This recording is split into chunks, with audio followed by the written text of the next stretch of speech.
Kejaksaan Negeri Sukabumi menerima surat pemberitahuan dimulainya penyidikan atau SPDP kasus kematian remaja usia 13 tahun yang diduga dianiaya oleh ibu tiri.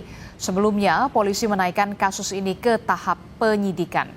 Diterimanya surat pemberitahuan dimulainya penyidikan atau SPDP dijelaskan oleh Kasih Pidum Kejari, Kabupaten Sukabumi, Abram Namiputra. Ia bilang Kejaksaan Sukabumi sudah menunjuk sejumlah jaksa untuk menangani kasus ini.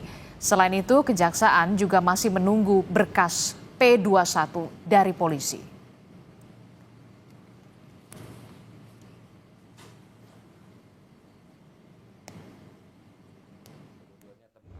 Dan kami sudah menunjuk beberapa jaksa untuk mengikuti dan meneliti perkembangan dari penyidikan yang sedang dilakukan oleh teman-teman Polres Pelabuhan Sukabumi, Polres Sukabumi di Pelabuhan Ratu.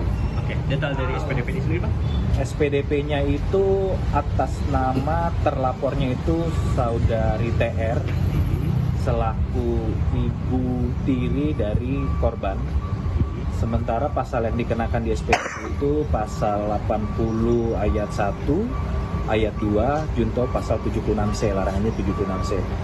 Yang intinya itu melakukan kekerasan terhadap anak, yang ayat 1-nya itu luka biasa, yang ayat 2-nya itu luka berat.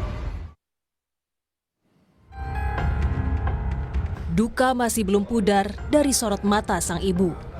Lisnawati memantapkan langkahnya mencari keadilan atas kematian putranya yang tewas diduga dianiaya ibu tiri. Meski kasus ini tengah diusut polisi, Lisnawati juga melaporkan mantan suami yang juga ayah kandung korban ke Polres Sukabumi atas dugaan unsur pembiaran, kelalaian, dan penelantaran terhadap putranya.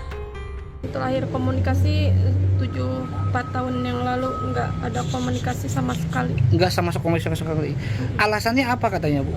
Alasannya emang dibatas-batasi sama ayah. Sering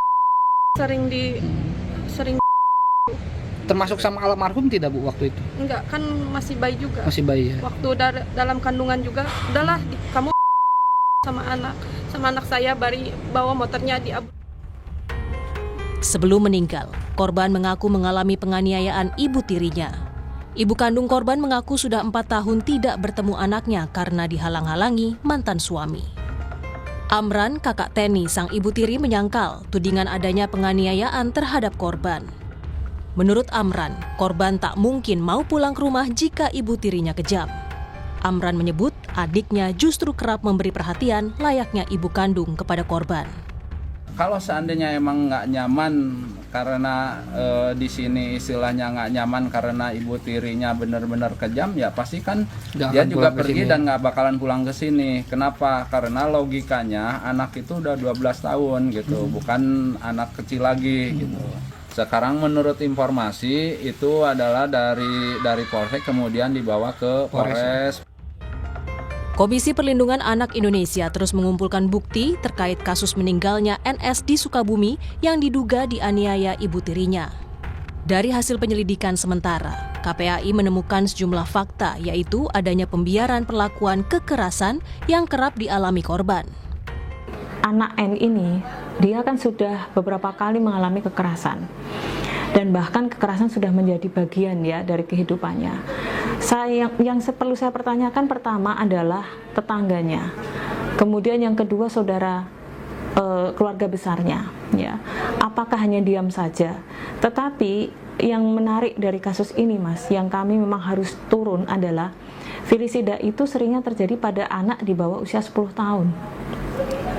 Nah, pada kasus ini itu terjadi pada usia 12 atau 13 tahun, di mana pelakunya ibu. Kalau pelakunya ayah, ada juga pernah kejadian, pelakunya ayah itu ada di Kalimantan ya. Di Kalimantan, di Maluku pernah terjadi.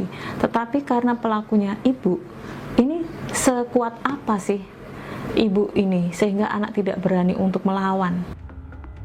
Kasus kematian anak yang diduga dianiaya ibu tiri kini statusnya telah naik ke penyidikan, namun belum ada penetapan tersangka.